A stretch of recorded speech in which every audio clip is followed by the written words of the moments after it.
Assalamualaikum warahmatullahi wabarakatuh. Waalaikumsalam warahmatullahi wabarakatuh. Tapi pun, Ya pun. bersama saya lagi Novelia Yulistin Sanggem di program podcast Cawa Ekam. Kali ini kita ada di segmen pariwisata, tapi kita bicara soal SDM-nya.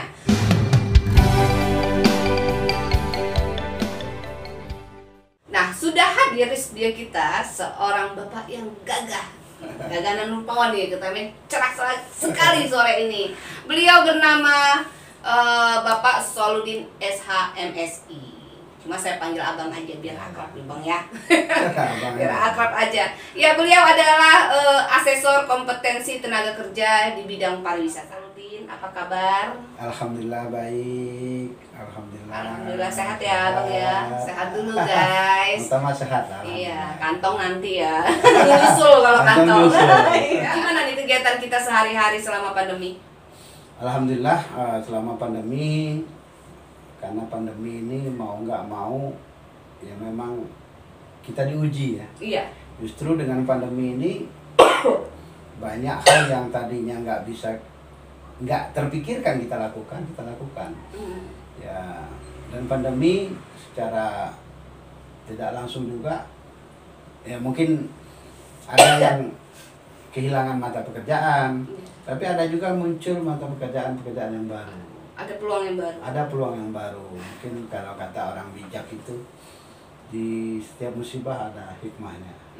Iya. Di setiap musibah ada peluang juga. Peluang setiap juga. kesempitan ada kesempatan. Atau jangan di kesempitan dalam kesempatan. Jangan ada. Upayakan aja kesempatannya guys, iya kan. Ya, pengen tahu nih bang, apa sih asesor kompetensi tenaga kerja bidang pariwisata ini? Jadi asesor itu adalah orang-orang yang berasal dari profesionalisme. Profesionalisme ya? Profesional di bidangnya. Dia sudah mempunyai sertifikat kompetensi juga, artinya menjadi asesor juga harus punya sertifikat kompetensi di bidangnya. So kita di bidang pariwisata. Pariwisata skupnya luas, termasuk saya dari awal memang concern dari sekolah dulu dari D3, S1 sampai S2 itu di bidang pariwisata. Memang awal saya di hotel, restoran, termasuk pemandu wisata.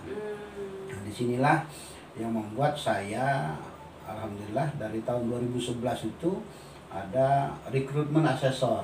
Nah, asesor ini adalah orang-orang yang diberikan lisensi untuk dapat menguji, membuktikan bahwa seseorang itu kompeten atau tidak di bidangnya. Di semacam institut atau semacam apa ini? Nah, kalau asesor ini, kalau pribadinya kita profesional freelance. Jadi profesional freelance kayak dokter gitu. Nah, dokter. Kalau lembaganya? Lembaganya kita Badan Nasional Sertifikasi Profesi yang BNSP ini. Nah, ini ya. Badan Nasional Sertifikasi Profesi. Profesi. Nah, ini semua profesi kalau kita pariwisata. Ada skup bidang-bidang masing-masing ya Pak ya. Untuk di Lampung, ini kan Badan Sertifikasi BNSP ini BNSP plat merah bukan? Plat merah. Plat merah ya. Lembaga plat merah. Nah, ini kan BNSP ini kan hanya di pusat. Nah, untuk melaksanakan uji kompetensinya, asesor ini harus bernaung di LSP namanya, Lembaga Sertifikasi Profesi. Oh, masuk Karena di Lampung kita punya nih, ya, Lembaga Sertifikasi Profesi Pariwisata Rafflesia Lampung. Oh, gitu. Kantornya di sebelah kantor Dinas Pariwisata. Oh, iya. Plat merah juga? Atau dia sudah pihak ketiga? Berbentuk badan usaha. Badan usaha. Oh, iya. Jadi kami asesor ini untuk bekerja melalui LSP, Lembaga Sertifikasi. Menjadi sertifikasi. Skemanya begini. Sekarang kan masih fasilitasi oleh pemerintah. Dari Kementerian Pariwisata itu memberikan fasilitasi untuk memberikan sertifikasi kompetensi. Nah, yang melaksanakan kita LSP. LSP menugaskan asesor sesuai dengan bidangnya.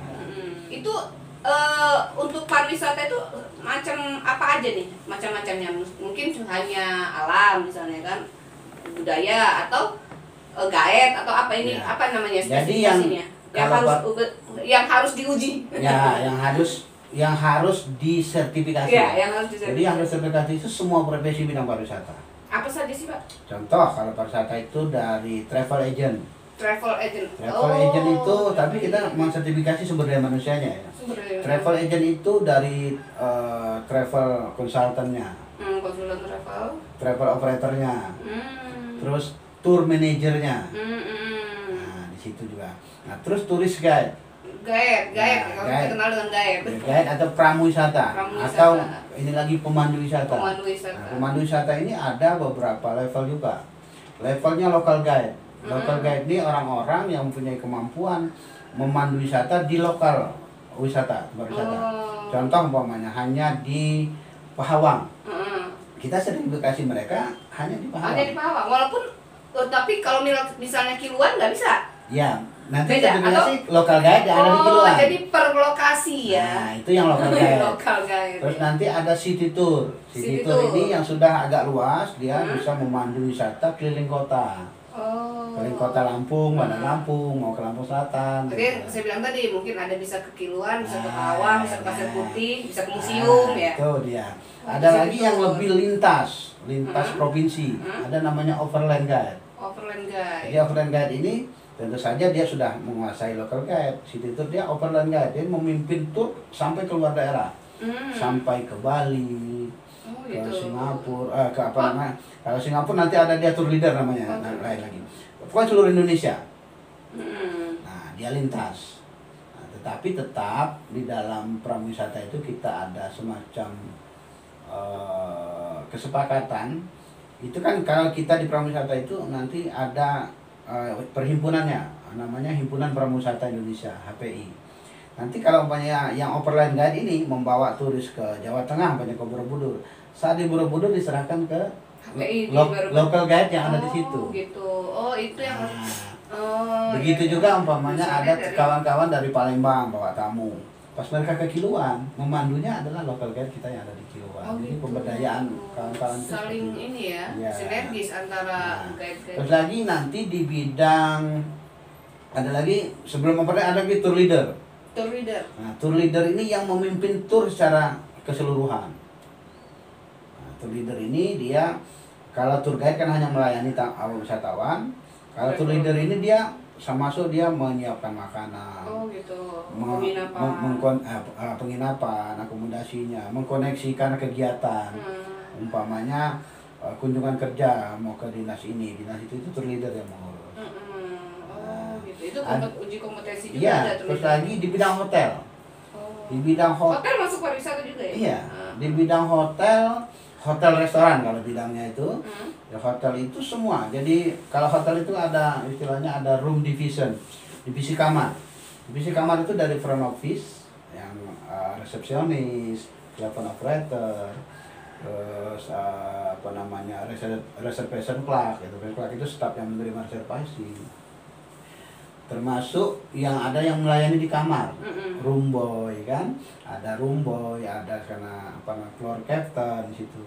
Nah, ada lagi F&B division namanya, divisi food and beverage, makanan minuman. Nah, itu dari waiter, head waiter, steward itu dari yang mencuci piring pun ada sertifikasinya. Cuci piring pun ada. Wah, ini bagian panggung harus ini mulai kayaknya. Jadi cuci piring itu termasuk nanti ada lagi bagian sampai ke level supervisor dan manajer kita sertifikasi. Dan sertifikasi ini hanya berlaku 3 tahun sekali. Oh, basi kalau 3 tahun lebih. Iya, harus diperpanjang lagi. Jadi pekerjaan asesor itu nggak ada habis-habisnya. Nggak bisa habis jobnya guys. Iya. Ya, ini nanti silakan. Karena peluang wisata itu paling abadi. Ya. Jadi nanti termasuk sebenarnya kawan-kawan penyelenggara MICE. Itu ada juga MICE itu meeting, insentif, conference, eksibisi ya. Itu termasuk kawan-kawan WO. Itu kita sertifikasi juga. Gitu. Jadi bagaimana istilahnya itu liaison officer LO. Itu ada sertifikasi juga. Wah, kita baru tahu ini ternyata seperti itu harus ada kompetensi. Jadi pariwisata itu kalau bicara usaha pariwisata itu menurut Undang-Undang Nomor 9 Tahun 2010 itu kan ada 13 jenis usaha pariwisata. Disitulah lingkup bekerja lembaga sertifikasi profesi. Oh, dari 13 Ya, itu. dari usaha akomodasi, konsumsi, dari penyediaan transportasi wisata, dari termasuk spa. Spa juga masuk. Masuk wisata ya? Iya. Spa ya? Spa itu juga ada. Kita terapi spa juga kita ada juga sertifikasinya kita. Gitu. Jadi sangat luas kalau bicara pariwisata. Menarik nih. Bagi para wisatanya nih, para wisatawannya, apakah mereka memerlukan istilahnya mempertanyakan para guide-nya dengan itu atau gimana nih? Kan biasanya kan turis-turis aja jalan aja kan. Mungkin kalau untuk yang bukan turis ya, yang orang-orang kita yang piknik doang. Hanya sekedar piknik ya. Enggak mempertanyakan itu. Tetapi manakala kita umpamanya contoh dari pemandu wisata kita, saat ada travel yang mengirim tamunya, itu pasti akan bersyaratkan minta pemandu wisata atau turis guide yang bersertifikasi. Nah, sanksi apakah ada? Untuk sekarang belum ada. Untuk sanksi Di Lampung atau di Lampung, di Indonesia pun belum ada, tetapi sanksi moral. Sanksi moralnya seperti apa itu, Pak? Ya, mereka tidak dipakai. Oh iya. Iya benar, sanksi moral lebih jahat. Iya, mereka apalagi terus terang untuk wisatawan mancanegara ya. Mancanegara itu luar biasa penekanannya. Jadi sampai umpamanya saya pernah dapat tamu diminta dia ke Lampung selama 7 hari, sampai dia memastikan siapa yang akan memimpin dia saat mendampingi dia saat tur. Dia minta dikirimkan KTP-nya, ID-nya, termasuk sertifikat kompetensinya, baru dia ACC. Iya, sebelum keberangkatan untuk berwisata. Itu lebih artinya termasuk lagi umpamanya tenaga yang hotel ya. Nah, hotel, restoran sama. Jadi nanti travel yang dari luar, bahkan wisatawan itu meminta untuk dia akan menginap di hotel-hotel yang tenaga kerjanya sudah bersertifikasi. Jadi ada jaminan mutu di situ. Oh iya, ada jaminan guys. Jaminan pelayanannya di situ. Apalagi misalnya wisatanya wisata budaya, guide-nya nggak ngerti budaya, nggak ada kompetisi. Nah, nanti ceritanya salah, mampir ke dari Palembang, mampir ke Palembang aja udah ceritanya salah. Iya. Contoh saja, kayak orang menerangkan Raden Inten 2, Bandara Raden Inten 2 katanya ada yang satunya gitu kan. Itu harus ada yang tahu. Belum yang itulah 1-2-nya. Padahal bandara itu ya pasti karena pahlawan Lampungnya itu adalah pahlawan Raden Inten 2-nya gitu lah. Makanya dijadikanlah kalau ada yang nggak tahu. Kalau ada yang lebih kritis lagi, kok Inten padahal Intan. Kan orang Lampung ngomongnya Inton. Panik nggak? Panik lah. Jadi nah itulah makanya kita memang perlu diuji. Kita menguji itu ada 5 metode. 5 metode apa aja tuh, Pak? Jadi metode pertama itu dari portofolionya. Portofolionya kita minta mereka mengumpulkan ya dari jasa formal, pendidikan teknis, pelatihan, workshop, termasuk pengalaman dia. Nah, pengalaman yang kita hitung adalah 3 tahun terakhir. 3 tahun terakhir. Oh, makanya 3 tahun habis. 3 tahun terakhir ini dia memimpin perjalanan tur berapa kali. Nah, termasuk makanya orang yang dibilang kompeten di bidangnya itu adalah yang bekerja terus menerus selama minimal 2 tahun. Berturut-turut. Nah, kayak saya umpamanya dulu saya kompeten umpamanya di bidang waiter, pelayan makanan minuman. Karena saya tidak bekerja terus-menerus lagi, tetapi saya mengajar di mata kuliah itu. Nah, masih bisa. Itu masih, karena masih berhubungan. Lainnya masih tetapi kalau umpamanya ada seorang yang sudah dinyatakan kompeten di bidang hotel, nggak taunya karena hotelnya tutup, dia bekerjanya di bangunan. Walaupun jadi dia itu 3 tahun dia harus ujian lagi dia. Karena kan terus ini ya, dunia kan terus berputar. Tidak berkesinambungan istilahnya. Jadi kita itu portofolio ya. Yang kedua kita adakan ya ini tes wawancara. Ya ngobrol aja. Ya kita intinya kalau asesor itu bukan penguji sebenarnya. Makanya kalau asesor sertifikasi itu bukan ujian. Bukan bukan semacam ujian ya? Ya kita menyebutnya bukan ujian, tapi asesmen. Jadi asesmen itu kita asesor ini membantu asesi, karena istilahnya gini, ada dua istilah ya. Kalau asesor itu yang menguji, asesi itu yang diuji. Nah, asesi itu kita membantu mereka itu bisa menunjukkan kompetensinya, sehingga kita sebagai asesor yakin memberikan rekomendasi untuk diberikan sertifikat. Oh gitu. Jadi prosesnya itu seperti kita harus benar-benar siap dulu. Ya kayak sidang lah. Kayak orang terdakwa, tapi bukan. Jadi tanya dulu, ya? dia siap nggak? Sudah siap belum ujian? Kalau belum siap nggak boleh. Gitu. Nah, dari wawancara ada kalau kita tes tertulis. Tes tertulisnya. Nah, apa saja itu? Nah, tes tertulis ini berkenaan dengan bidangnya. Bidangnya. Kalau kita sebutnya skema. Itu Jadi, ada nggak yang kan semua bidang ya? Kalau soal bahasa nih. Ya bahasa wajib. Wajib ya? Kalau bahasa semua asing, bidang satu nah, itu jadi wajib.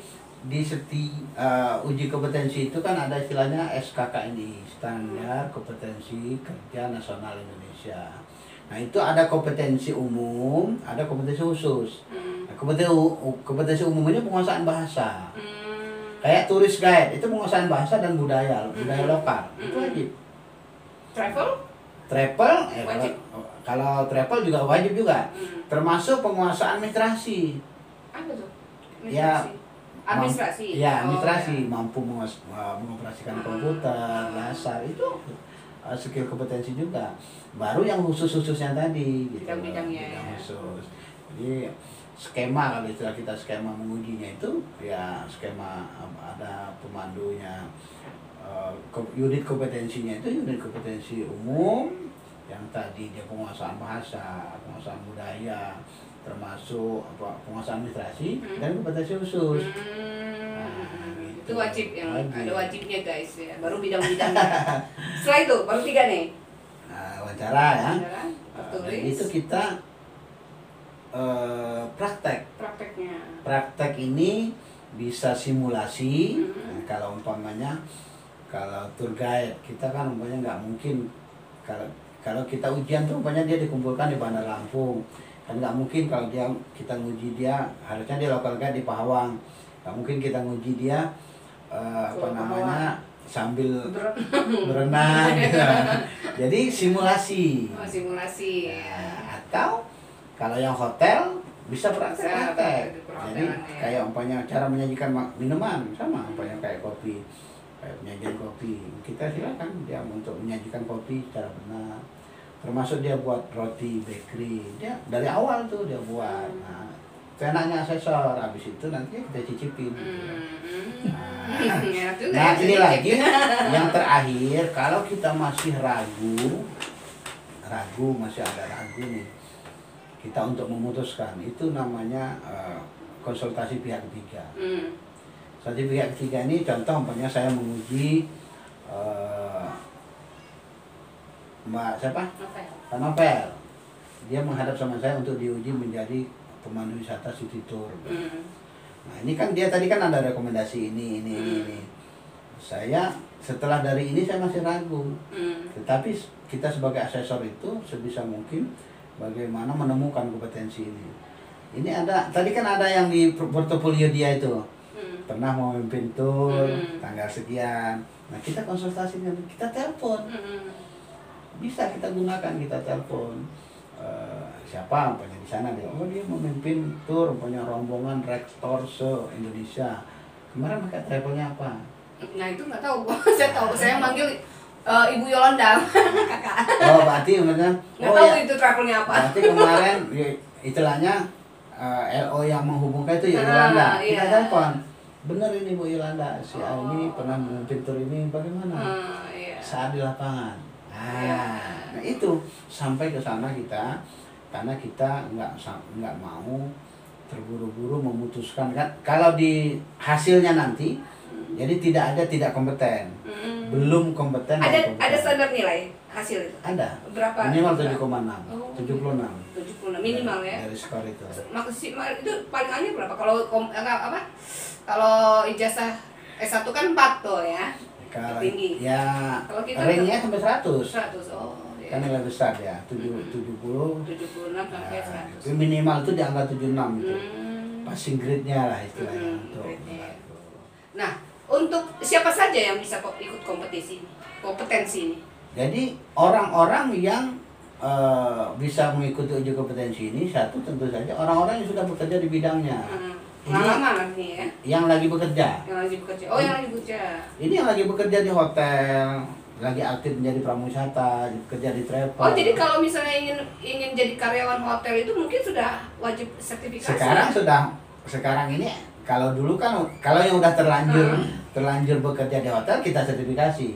Tapi sekarang karena persaingan banyak yang mau masuk, otomatis kalau mau masuk hotel orang yang sertifikasi dulu didulukan. Iya, benar-benar. Nah, ada lagi anak-anak atau kawan-kawan yang lagi menempuh pendidikan. Yang sedang menempuh pendidikan. Ya. Biasanya sekarang ini sudah paket di bidang pariwisata apapun pendidikan itu.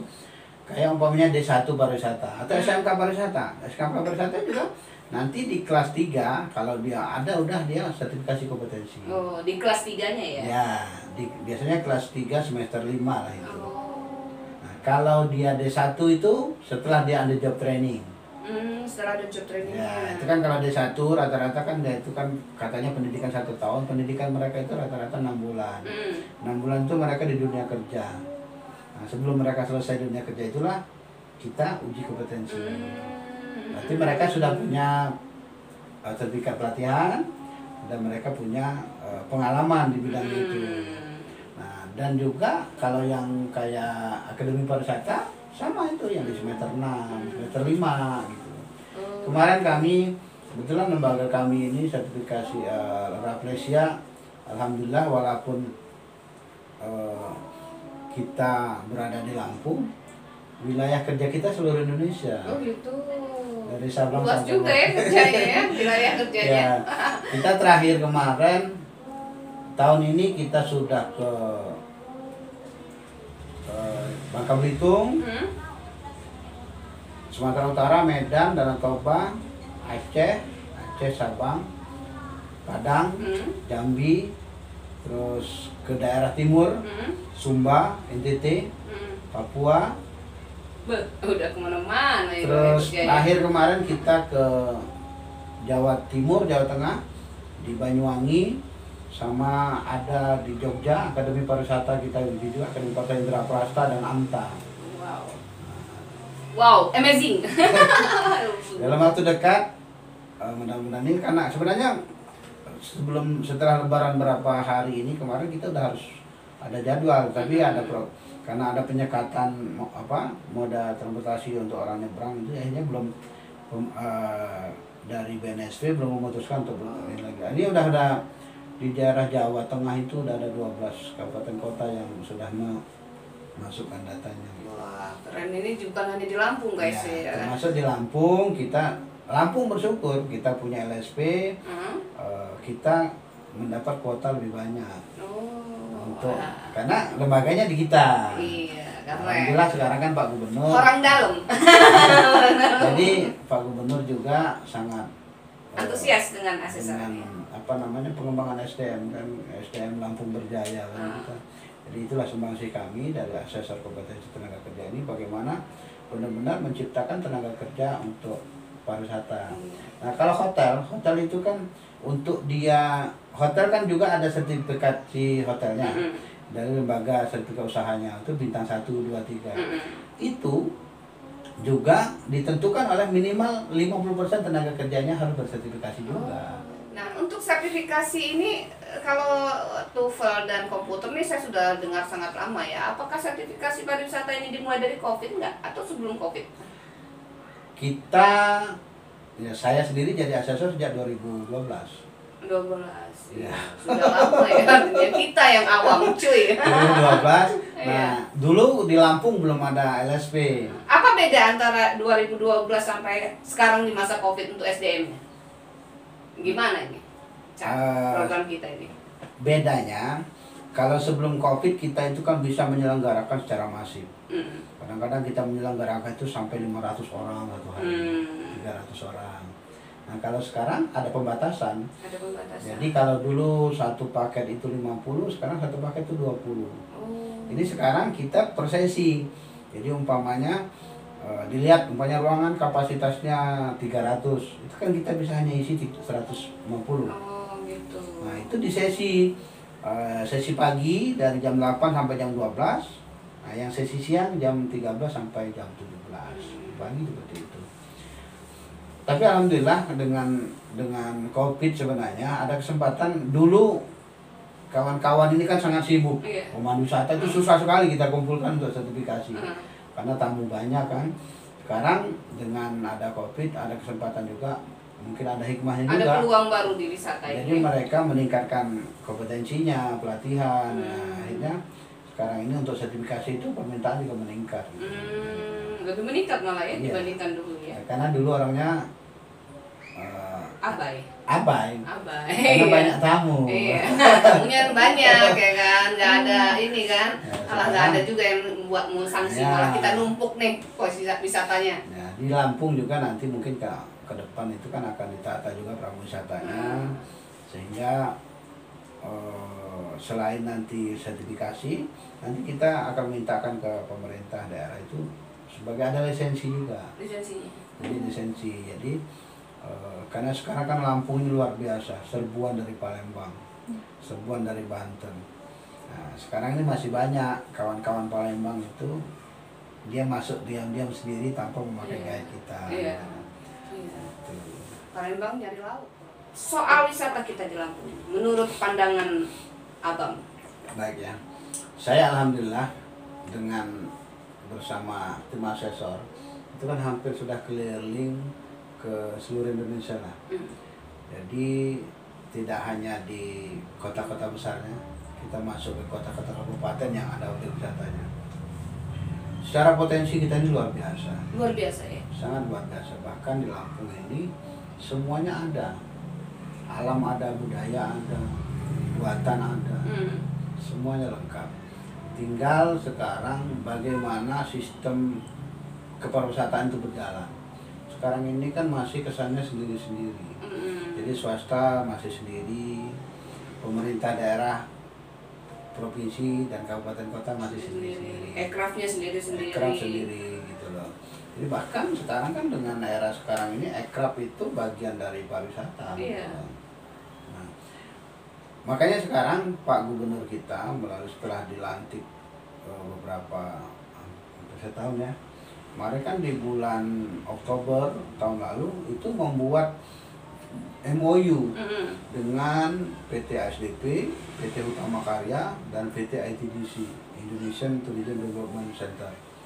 Ini kita akan punya kawasan wisata termegah bahkan di dunia. Di mana itu? Di Bakahuni. Oh di Bakau. Jadi ada istilahnya Bakahuni Harbor City. Oh.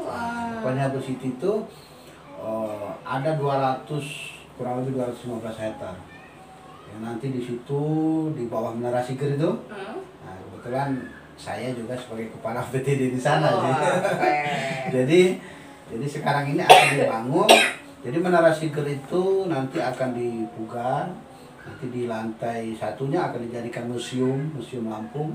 Museum itu akan isinya museum Krakatau, museum tentang sejarah Lampung tempo dulu, museum pembangunan tol Sumatera. Itu milik Lampung ya? Si Menara Siger atau milik kabupaten? Lampung. Provinsi. Terus nanti di lantai 2 itu akan dibuat semacam restoran lah. Nah, terus di bawah itu nanti bagian ASDP mereka akan membangun seperti Jatim Park. Ya. Wah, keren. Nanti dilihat lah, itu udah kita share itu. Sudah mulai apa ini? Udah diperencanaan. Prosesnya? Masih udah perencanaan? Nah, sudah pematangan. Target berapa lama nih pembangunan? Di tahun ini rencana akan dibangun dulu masjid. Jadi untuk center orang umum di bawah Menara Siger itu akan ada masjid yang kapasitasnya bisa 3.000 jamaah atau 5.000 jamaah. Wow. Nah, nanti di area yang miliknya PT Utama Karya, kalau kita dari tol sini masuk sebelah kanan, itu mereka akan bangun tempat-tempat wisata modern, termasuk convention room, hotel, restorannya, insya Allah lah. terwujud nanti Bakahuni, kali istilahnya Bakahuni itu menjadi kota wisata dunia. Wah, mantap. Nah, kalau sampai nih di Menara Siger nanti sudah terbangun pariwisata paling megah di Provinsi Lampung, bahkan dunia. Iya. Bahkan dunia, kita nggak salah-salah. Kepala PPD-nya sudah duduk di sini. Jadi, nah inilah kerja kami, sumbangsih kami sebagai asesor. Kami menyiapkan sumber daya manusianya. Mungkin sebagai penutup ya, formula apa nih yang bisa diberikan kepada masyarakat Lampung, khususnya bagian pemerintah ya, bidang pemerintahnya, antara SDM kita dengan yang abang bilang tadi sendiri-sendiri itu untuk bersinergisitas tadi. Apakah ada formula nih dari asesor? Kalau kami formulanya adalah sering-sering koordinasi, duduk bareng dan turun ke lapangan bareng. Iya, bareng-bareng. Iya, kerja tak sayang. Jadi kadang-kadang terus terang kalau untuk sumber daya manusia Lampung, apalagi hotel, saya kebetulan kita udah menguji di mana-mana untuk tingkat kompetensi sumber daya manusia kita di hotel, restoran dan rumah wisata kita udah di atas rata-rata. Tinggal yang menyamakan ini adalah sumber daya manusia di level aparatur. Oh, malah harus level aparatur. Iya, kabupaten kota. Karena yang punya objek ini kabupaten kota. Iya. Nah, nanti ada istilahnya kita itu ada ya tadi duduk bersama, duduk bareng ya, duduk bareng, kerja bareng, jangan duduk bareng doang terus kerja bareng, kerja lain gitu. Duduk aja gitu bareng, ya. makan bareng gitu kan, tugas giliran kerja masing-masing. Komunikasi itu saling komunikasi ya. Makanya ada perlu tim sebenarnya, tim yang benar-benar khusus membidangi pariwisata itu, bekerja membidangi pariwisata ini yang lintas sektoral. Semuanya ada di situ. Karena pariwisata ini kan sektor yang tidak bisa lepas dari perhubungan, dari pertanian, dari keamanan, semuanya. Inilah termasuk perannya media, perannya perguruan tinggi. Makanya di sistem kepariwisataan nasional itu ada istilahnya kita pentahelik. Pentahelik itu pemerintah, swasta, masyarakat, NGO, dan akademisi. Pentahelik harus saling berkoordinasi. Ya itulah. Saya kira kalau ini berjalan, formula ini nggak susah. Nggak susah ya. Nggak ada yang nggak mungkin. Nggak susah asal yang bareng-bareng tadi nggak cuma duduk sama makannya ya.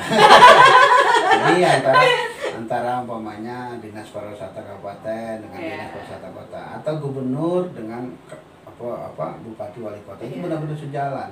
Kadang-kadang yang nggak sejalan, bupati misalnya ke Lampung Selatan dengan Lampung Barat nggak mau saling sinergisitas nih. Padahal kan dari wisatawan bisa aja dari Lampung Selatan ke Lampung Barat.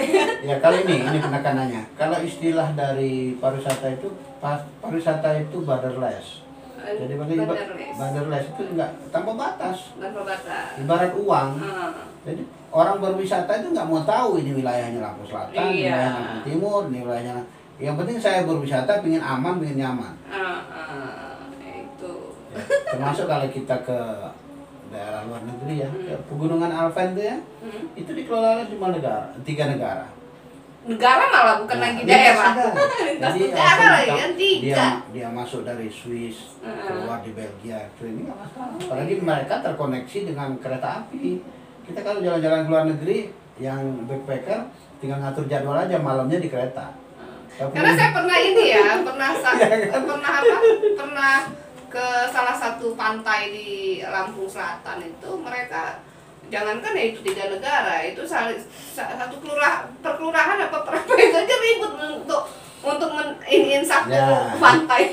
Itulah kita akhirnya, makanya perlu terus bicara bersama, duduk bareng bersama. Seperti dulu Krakatau kan dulu diributkan punya Banten. Nah, akhirnya saya bilang dulu, udahlah, nggak usah diributin Banten. Orang yang penting sudah masuk ke Krakatau, udah masuk ke pulau. Bagaimana mereka ini bisa tidak hanya ke Krakatau, tapi mampir ke pulau-pulau yang ada. Yang lain, iya. Ada dari tanda kutipnya uangnya itu jatuh ke sana gitu loh. Iya bener sih, giliran ini ribut wisata Gunung Krakataunya punya Banten, pas giliran musibahnya punya Lampung Gunung Krakataunya. Tsunami-nya tsunami Lampung Krakatau. Kan itulah dalam pariwisata itu benar-benar tadi kuncinya koordinasi. Punya Indonesia lah ya semua Iya. ini, jadi jangan rebutan punya kita. Ya Allah menyediakan semuanya itu kan untuk dikelola bersama. Kita ribut kalau dari luar guys. Iya. Baru kita ributin. Iya benar. Bang Soludin memang panjang sekali bicara wisata, sebenarnya banyak bener ya. Iya. Ya itu tadi nggak ada batas, semua mencakup infrastruktur, perhubungan, terus kesehatan pun sebenarnya Iya. nyambung ya kan di pariwisata. Kita Ya, nggak bisa kesehatan asal pun juga. apalagi sekarang ada istilah kita kawasan wisata Kawasan sehat. wisata sehat. Nah iya. Pertanian nyambung semua ke Sampai wisata. ke agama. Iya, wisata religi. Kawasan wisata sekarang ini kawasan wisata syariah. Iya. Oh, wisata syariah. Oh ya, oh gitu. Jadi bahkan di Lampung ini di dalam skema pengembangan wisata nasional termasuk salah satu daerah yang diberikan titik di situ untuk mengembangkan wisata syariah. Oh, gitu ada wisata syariah, Iya. guys. Ya sekarang orang contoh kalau kayak di Tasikmalaya itu kan dia ribuan pesantren ya. Hah? Itu kan anaknya kita nganter nih Hah? pondok. Hah? Kan orang tuanya kan nggak hanya ke pondok. Heeh. Ini kita buat lah konsepnya Jalan-jalan wisatanya juga. jalan-jalan, tapi konsepnya syariah. Syariah. Ada nggak di situ wisata Ya? mistik? Dalam 13 itu ada nggak? Wisata mistik. Kalau- Cari yang gaib-gaib gitu. Kalau itu mah nggak Nggak ada. ada ya? Oh, Jadi wisata itu yang nyata ya. wisata ya. Kalau juga. kalau wisata itu yang nyata ya. Oke, siap-siap. Cuman kalau ada itu yang bersifat legenda. Legenda. Itu masuk. Bukan mistiknya ya, tapi Bukan lebih ke mistiknya. sejarahnya ya. Jadi legenda kan. Cerita-ceritanya ya. Kalau legenda kan masih mencoba kita temukan ada atau tidak kan legenda ya. Iya. Nah, kayak tangkupan perahu, Ah. kayak umpamanya kita bisa aja menciptakan legenda umpamanya kan di Apa namanya itu yang sekarang pro kontra itu? Yang anaknya dikutuk ibunya itu? yang Sangkuriang, ya bukan ya? Sangkuriang. Malin Kundang. Malin Kundang. Malin Kundang. Itu lagi pro kontra itu, katanya anaknya yang durhaka ini katanya ibunya. Nah ini lah, nah, terlepas dari pariwisata itu sebenarnya bisa direkayasa. Rekayasa positif. Contoh, dulu untuk meramaikan Borobudur, kita pernah dengar ada patung arca yang katanya kalau orang nyampe tangannya itu semua keinginannya akan tercapai. Kayak Itu propaganda. Iya. Satunya di Lampung. Nah, jadi yang pro kontra soal adanya batu megalitik baru Nah, di Tulang Bawang Barat itu rekayasa, tapi kan tujuannya positif untuk pariwisata jadi kan, masuk ya. makanya kan di wisata itu biasanya kan ada wisata alam. Alam ini real, yang benar-benar ciptaan Allah. Budaya ini ada dua. Ada budaya yang diciptakan turun-menurun dan tidak dibuat. Ada budaya yang berbentuk menurun. Ada buatan. Yang Tulang Bawang Barat kan taman, istilahnya bukan Yang bintang ekspresi dibuat jadi megalitik gitu. jadi dia begini. Kalau arca megalitikum atau Taman Purbakara megalitikum itu Pugula Harjo. Kalau itu taman, tanpa purbakala. Oh, tanpa purbakalanya. Iya, taman megalitikum. Taman, iya. Dia Di sini pun bisa buat taman yang bisa, bentuk-bentuknya jadi di dia seperti itu. membuat bagaimana itu kan kreativitas seorang. Kreativitas. Saya sangat termasuk salut dengan Iya. Idenya luar Iya. biasa ya. dengan Pak Umar itu luar biasa. Saya salut sama dia. Kebetulan saya juga diminta menjadi tim, salah satu tim menjadi yang membuat rencana induk pengembangan pariwisatanya. Itu saya juga di konsultan pariwisata. Oh, Itu kita iya. luar biasa. Luar biasa keren. Itu mereka batunya dari mana? Tahu nggak? Iya, Tanjung Bintang bukan Iya, batu-batunya. itu beliau memanfaatkan batu-batu potongan-potongan dari jalan tol yang sekarang kita. Luar biasa. Keren. Bahkan Kreativitas. iya, bahkan beliau saja sudah punya ide untuk populasi hantu terbanyak di Tulang Bawang Barat itu kan beliau bilang saya akan itu tujuannya apa, bukan tujuan yang cari hantu, Iya. mengumpulkan hantu, tapi untuk sebuah image Tulang Bawang Barat agar wisatawan Jadi masuk. dia Kalau kita nggak kayak gitu, istilahnya propaganda. kalau Pak Umar nggak begitu, siapa yang mau masuk Tulang Bawang Barat Jadi hari ini? Wisatawannya. Itu bentuk dari propaganda. Perkara nanti benar atau tidak, perkara nanti apa yang dilakukan, itulah kegiatan wisata. Iya. Orang nanti akan bisa memilih. Dan nanti pariwisata itu akan punya segmen sendiri. Segmennya sendiri. Ya, devisa hari ini Tulang Bawang Merah nggak bisa kita harus pertaniannya kita bertahan di situ, tambang nggak mungkin. Wisata itulah yang pasti abadi kita carinya. Makanya dia alhamdulillah perjuangan beliau kan dengan membangun itu, dia juga punya gerbang tol di situ sebagai akses wisatawan kan. Kan gerbang tol Menggala itu adanya sebenarnya bukan Menggala, Temumangan. Dipenkolin sama dia. Iya. Udah buat gua aja, biar rame buat gua. Keren. Iya. Jadi itulah salah satu kreativitas. Nah ini, tetapi Tulang Bawang Barat tidak bisa bekerja sendiri. Iya. Ada tim yang mengangkut wisatawan di sana. Ada tim. Itu dari Inilah sinergisitasnya. timnya Bandar Lampung dengan Lampung Timur. Iya. Nah, termasuk dengan kawan-kawan travel Travel agent. agent itu. Nah, travel agent juga nanti kembali ke pemandu wisata. Iya. Sekarang kita datang ke Taman Megalitikum yang ada di situ. Kalau nggak diceritain kita Nggak tidak bisa bantu aja. dijelasin nggak tahu itu pokoknya di situ lah. Tapi kalau ada pemandu wisata lokal di sana yang sudah bersertifikasi, dia terangkan ini batu ini kan dari asalnya ininya gitu. Terima kasih Bang Soludin. Ya. Terima kasih atas informasi dan edukasinya soal SDM kompetensi SDM Bidang pariwisata. bidang pariwisata. Ya. Ini ilmu baru buat Cao Ekam karena belum pernah dengar, nggak taunya sudah 2012. Ya. Saya yang nggak tahu ya kan, saya sangat awam apalagi yang lain, ya kan. Jangan bohong. Iya, semoga apa yang dilakukan oleh Bang Soludin terus maju, sukses, lancar, jobnya makin banyak, ya kan. Dan udah gitu perencanaan tentang pembangunan wisata termegah di dunia itu akan terus berjalan, terwujud, dan doa yang paling ini semoga menjadi kepala dinas atas ide-ide cemerlangnya tentang wisata, ya kan. Ampun Jaya. Ya, sekali lagi terima kasih Bang Soludin, terima kasih sudah hadir di kursi panas kita. Ya. Sebuah kebanggaan bagi Cao Ekam bisa menghadirkan Bang Soludin di sini. Semoga bahagia, sehat, dan sukses selalu. Amin. Amin ya rabbal alamin. Yang pasti berkah ya Bang ya. Saya Novelia Yulisin Sanggem bersama Bang Soludin. Pamit undur diri. Wassalamualaikum warahmatullahi wabarakatuh.